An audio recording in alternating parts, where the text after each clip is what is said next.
Once again, this is Jim here on Educator.com, lessons on WordPress.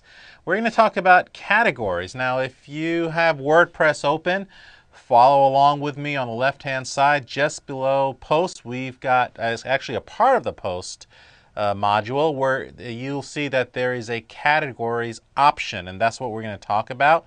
So let's dive right in, and we're going to talk about how to create categories and the different features of categories. Okay, we're going to talk about the names, the slug lines, the parents, and the descriptions. Okay, you don't know what it is right now, but you will once we get through.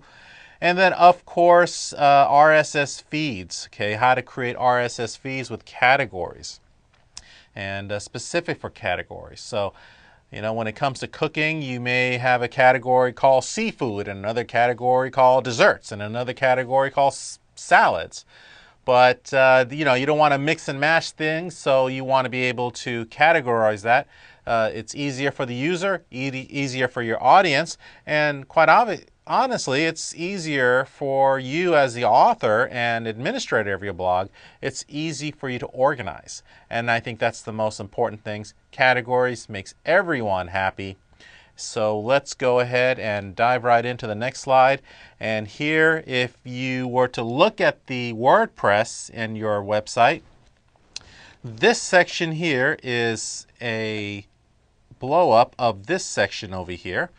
You've got name over here, you've got name, and then you've got slug, and you got slug. You know, you'll be able to see it if you have WordPress open. So with a new category, obviously you've got to name it. Okay, whatever it could be. If you're talking about sports, you may have a baseball category. You may have a football category. Or if your blog is about football, you may have a category for the quarterback, or the center, or the kicker, or the head coach, or the cheerleaders.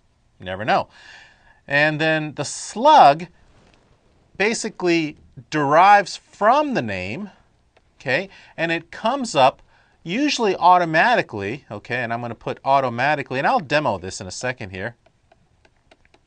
Okay, automatically it comes up with a slug, which is really words that are used for the website URL, website address, okay? So I'm going to, that are used for web address, okay? I'm glad that I'm a typer and not a writer. Parent meaning, okay, if by default it's none. In other words, you should be able to access this category amongst the top. So it's not a subcategory. So in other words, if, for instance, let's go back to football, okay, you know, if this is the parent right here, the subcategory may be quarterback.